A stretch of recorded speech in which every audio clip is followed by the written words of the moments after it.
Your personal information may be for sale thanks to Radioshack's bankruptcy case? Yeah, so in addition to the stores, the inventory, the Radioshack name itself, your name is also on the auction block, and it's worth a pretty penny.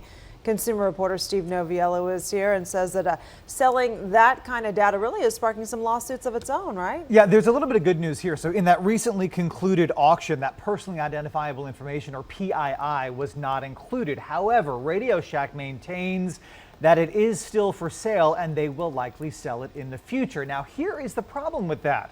When consumers gave that information to Radioshack, their privacy policy indicated that they would not sell their private mailing lists of consumers. Well, now it seems that they are trying to do the exact opposite. There's a lot of different moving parts here. First up, we know that the approved plan by Radioshack will keep open about 700 stores as the hedge fund manager Standard General will maintain control of the company. A lot of those stores will be rebranded as Sprint stores. Well, the folks at AT&T are saying, wait a second, Radioshack, we helped you market for our specific product in your stores, and now you have what's essentially our customers and our customer information, and the thought that you might sell it to our competitor is no good. And so what kind of specifically, are we not talking like credit card numbers and stuff? Well, actually, no, here's the interesting part about it. There's really no exact definition of exactly what we're talking about by, again, PII, or personally identifiable information. So on the one end, it could be things like your name, your mailing address, your email, but on the other end, it could be, your purchase history, your buying habits, your credit card information, or any other kind of sensitive information.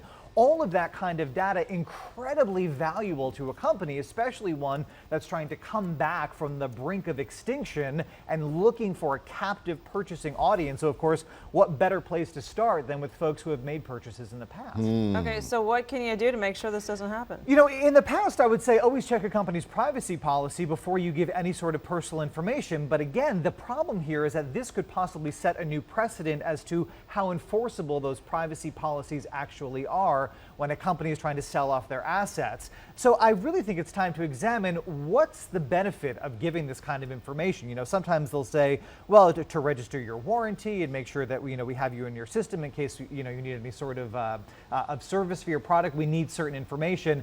I've talked about this before on the air. I use a separate email address just for purchasing things, really more to cut down on spam and any sort of ID theft. But I got to tell you, it seems that there's really not a whole lot of upside here for consumers lately. Every time we hear about a data breach, it's about personal information that we've willingly and voluntarily supplied to a company that kind of comes back to bite us in the end. If you really look at what the payoff here is for consumers, for a lot of us, it's a whole bunch of spam and unwanted emails advertising sales that we may never get to. So moving forward, my advice is taking a little turn here.